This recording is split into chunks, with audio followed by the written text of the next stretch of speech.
আচ্ছা, বল অধ্যায়ের আজকে আমি সকল সূত্র তোমাদের দেব, যে পদার্থবিজ্ঞান নবম দশম বল অধ্যায়ের সকল সূত্র দিচ্ছি, তোমরা উঠাই নাও, ঠিক আছে? তো প্রথম যে সূত্রটা রয়েছে বলের, সেটা হচ্ছে ভরবেগ। কি বেগ? ভরবেগ। তো বস্তুর ভর ও বেগের গুণফলকে ভরবেগ বলে।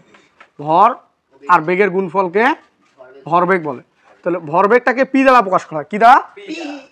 আর হ্যাঁ, এখানে ভর তো হলো এম আর বেগ তো জানো ভি, তার মানে পি সমান সমান এম ভি, এটা হলো ভরবেগ। পরের সূত্রটা হচ্ছে ভরবেগের পরিবর্তন।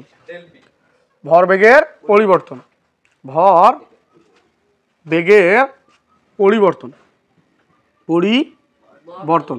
তো এটাকে ডেল পি দ্বারা প্রকাশ করা হয়। ডেল মানে পরিবর্তন বোঝাচ্ছে, মানে ডেল পি দ্বারা প্রকাশ করা হয়। তো শেষ ভরবেগ থেকে আমি আদি ভরবেগটা যদি বিয়োগ করি, তাহলে ভরবেগের পরিবর্তন পাওয়া যায়। কি বুঝতে পারছো? শেষ ভরবেগ থেকে আদি ভরবেগ যদি আমি বিয়োগ করি, তাহলে ভরবেগের পরিবর্তন পাওয়া যায়। এটা ডেল পি।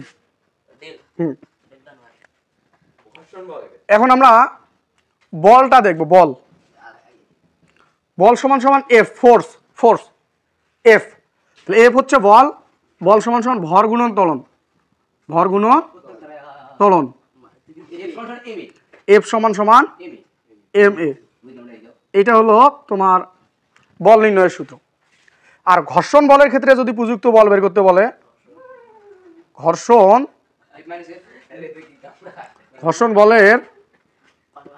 বলের ক্ষেত্রে, ঘর্ষণ বলের ক্ষেত্রে প্রযুক্ত বল এফ মাইনাস এফ সমান এম এ। এই জিনিসটা মনে রাখবা। এখানে এফ হচ্ছে ঘর্ষণ বল, এখানে ছোট হাতে এফ হচ্ছে কি বল?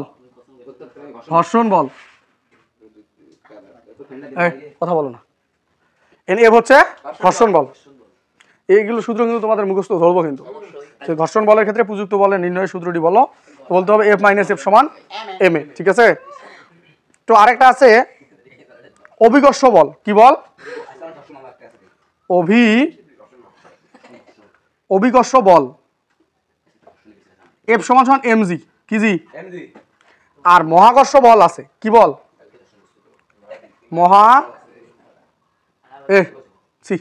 তোমার এত কথা বলো কেন রে?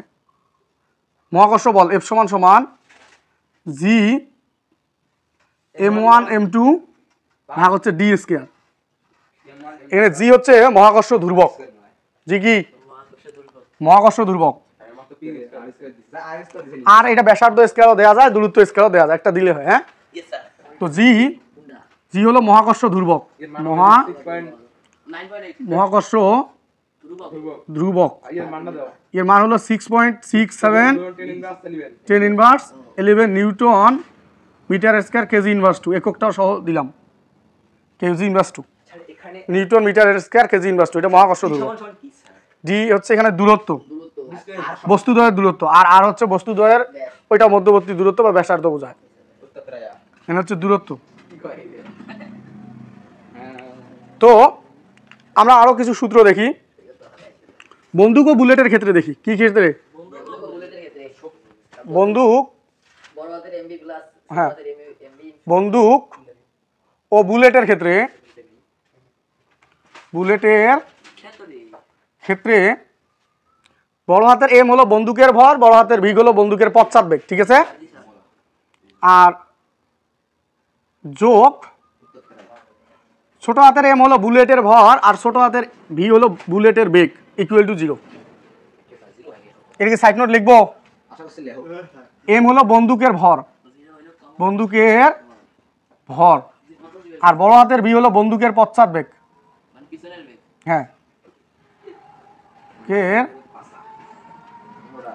পশ্চাৎবেগ। আর এম হলো বুলেটের ভর, বুলেটের ভর, আর ভি হলো বুলেটের বেগ, বুলেটের বেগ, ঠিক আছে? এখন দেখো ভরবেগের, এখন মিলিত বেগের সূত্রটা দেখে আগে। মিলিত বেগ, মিলিত বেগ তোমাদের ওই ভরবেগের সংরক্ষণ সূত্রটা থেকেই লেখা যায়। তো মিলিত বেগ বড় হাতের ভি সমান সমান m1 u1 plus m2 u2 ভাগ হচ্ছে m1 প্লাস m2। মিলিত বেগ, দুইটা যে বস্তু রয়েছে, বস্তু দুটির মিলিত বেগ। হ্যাঁ কি এখানে m1 মানে প্রথম বস্তুর ভর আর m2 মানে দ্বিতীয় বস্তুর ভর, ঠিক আছে।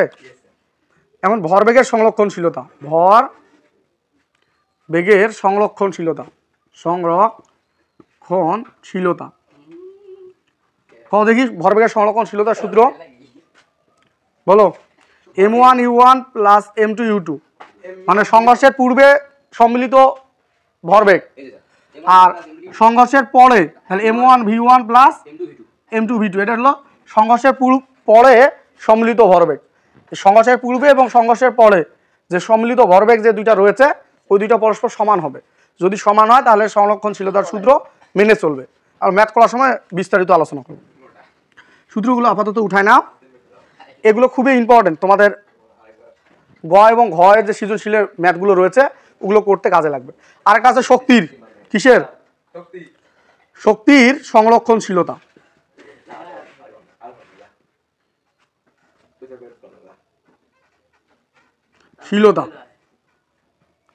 শক্তির সংরক্ষণশীলতা হচ্ছে half m1u1 square plus half m2u2 square, half m1v1 square plus half m2v2 square. তার মানে সংঘর্ষের পূর্বে যে শক্তি আর সংঘর্ষের পরে যে শক্তি, এটা সম্মিলিত শক্তিগুলো কি হবে? সমান হবে। এটা শক্তির সংরক্ষণশীলতা। আরো দুইটা আমাদের সূত্র রয়েছে, আর দুইটা সূত্র বললে ইনশাআল্লাহ। আরেকটা হলো এটা খুবই ইম্পর্টেন্ট, এটা খুবই ইম্পর্টেন্ট। সংঘর্ষের পর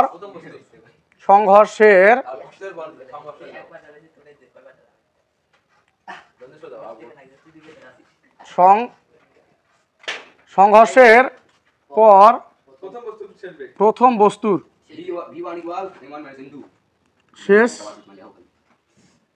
শেষ বেগ v1 সমান সমান m1 minus m2 into u1 plus 2m2u2 ভাগ হচ্ছে m1 প্লাস m2, এটা একটা গেল। হ্যাঁ, আমার দ্বিতীয় বস্তু যদি শেষ বেগ বলে, এটা তো প্রথম বস্তুর গেল। এখন যদি দ্বিতীয় বস্তুর শেষ বেগ বলে শেষ বেগ, তাহলে v2টা আগে হবে না? তাহলে v2টা সমান v2টা যদি নেই তাহলে m2টা আগে হবে। তাহলে m2 minus m1 into u2, হ্যাঁ, প্লাস 2m1u1 কি 2m1u1 ভাগ হচ্ছে m1 প্লাস m2।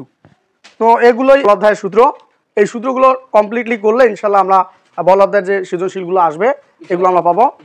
তো আপনারা যারা এতক্ষণ ভিডিওটি দেখলেন সকলকে ধন্যবাদ। আর যারা নতুন রয়েছেন তারা আমার পেজটি ফলো করে দিবেন এবং শেয়ার করে দিবেন। ধন্যবাদ সকলকে।